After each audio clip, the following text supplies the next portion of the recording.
today we are going to look at aggression and violence. To begin with, aggression is defined as behavior against another living being which is intended to do harm or injure. This could be physical injury or psychological injury. Harm that takes place as a result of accidental, which is unintentional, is not considered to be aggression. Psychologists identify two forms of aggression, and one of those is hostile aggression and the other is instrumental aggression.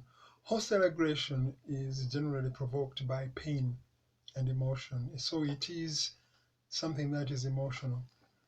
The primary purpose is to do harm. For example, a husband who punches a wife because she has called him a failure is doing so because he is furious. Instrumental aggression, on the other hand, is not necessarily caused by anger. The goal is to obtain a desirable reward, money or valuable goods. For example, robbers do assault their victims to obtain valuable rewards. So the two differ. What are the theories of aggression? So about 4 sets of theories have been proposed. Some of the theories focus on internal factors, while others will focus on external factors. The first and the oldest, most controversial theory is the instinct theory. The theory implies that behavior is inherited rather than learned, and that human aggression is an instinct, and that there's nothing that can be done about it. It can't be eliminated. It's part of our genetic program. But present-day psychologists would not really reduce aggression to instincts. An instinct is a fixed pattern of behavior, so therefore would expect similarity in extent and style of aggression, but that doesn't happen in human beings. Therefore, it is assumed that learning plays a more important role. So human behavior is so highly complex and unpredictable, variant, and we can't attribute it to basic instincts. The second theory are the biological theories of aggression. So these theories try to locate the source of aggression within the person. They are looking at biological mechanisms, specific mechanisms that excite people to aggression, and certain brain centers would cause violence when stimulated. Others are looking at the hormones relating to aggression. The male sex hormone testosterone is responsible for aggression. Clearly, research shows that men with a higher level of testosterone are more aggressive than others, and it also explains the gender differences in aggression. Brain damage and tumors, epileptic problems have also been associated with violence, and alcohol and drugs as well are frequent partners. A third set of theories is the frustration aggression theory. This focuses on external factors. It looks at aggression always as a consequence of frustration. So there is underlying frustration that triggers aggression. According to the theory, the instigation to aggress will increase with the levels of frustration. So much has been tested, and clearly the theory holds that when people are frustrated, they do aggress, though not in all circumstances. A fourth theory is the social learning theory. So the basic principle here is that we learn when we see reward. So when people are aggressive and experience rewards, then they are likely to continue aggressing. If you fight and win, you're likely to fight again.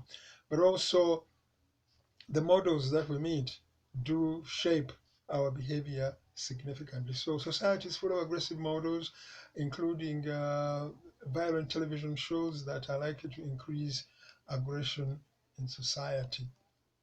So there are environmental factors that are also associated with aggression. These could be aggression as a response to aggression. Quite often we tend to ignore that aspect, but if we are under attack, we are very likely to aggress, counter-aggress. Physical pain. Research shows that when people are subject to pain, they are very likely to aggress. So the relationship between pain and aggression is automatic and reflexive. Even animals that have been hurt often aggress. So clearly, any unpleasant stimulus is likely to trigger a feeling of aggression.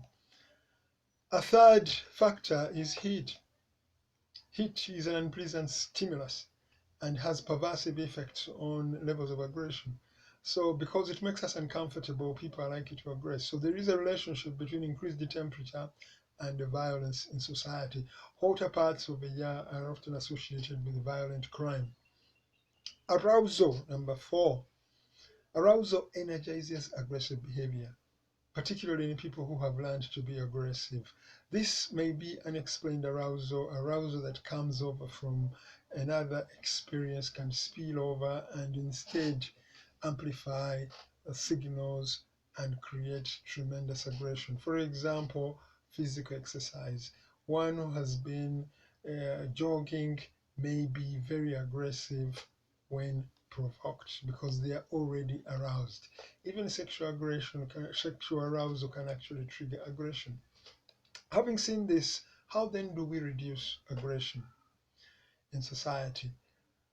One is venting aggressive impulses. This is the expression of the impulses of aggression as a way to get rid of them.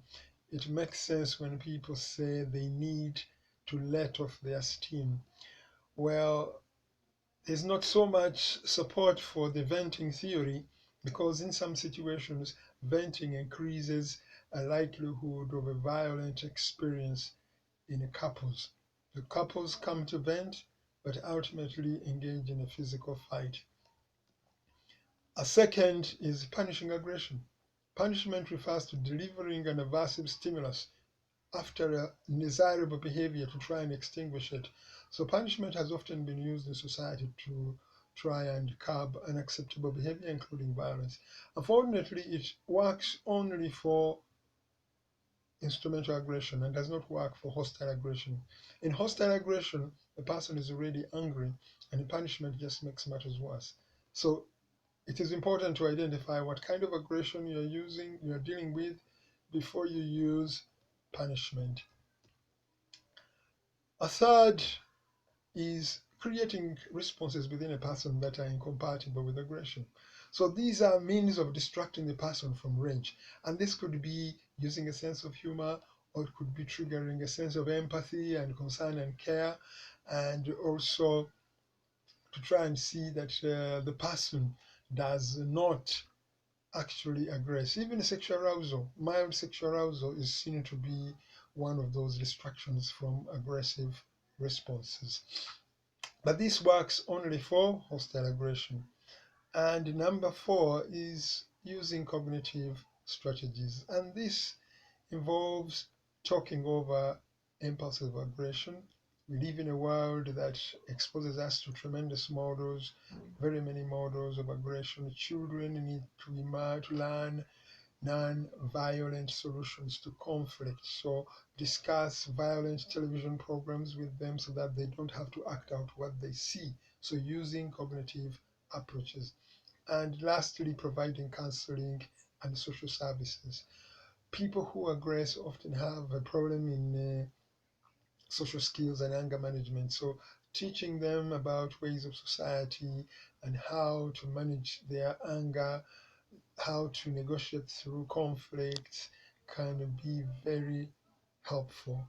And those who have been chronically abused have also been shattered psychologically and need to be rehabilitated. Thank you.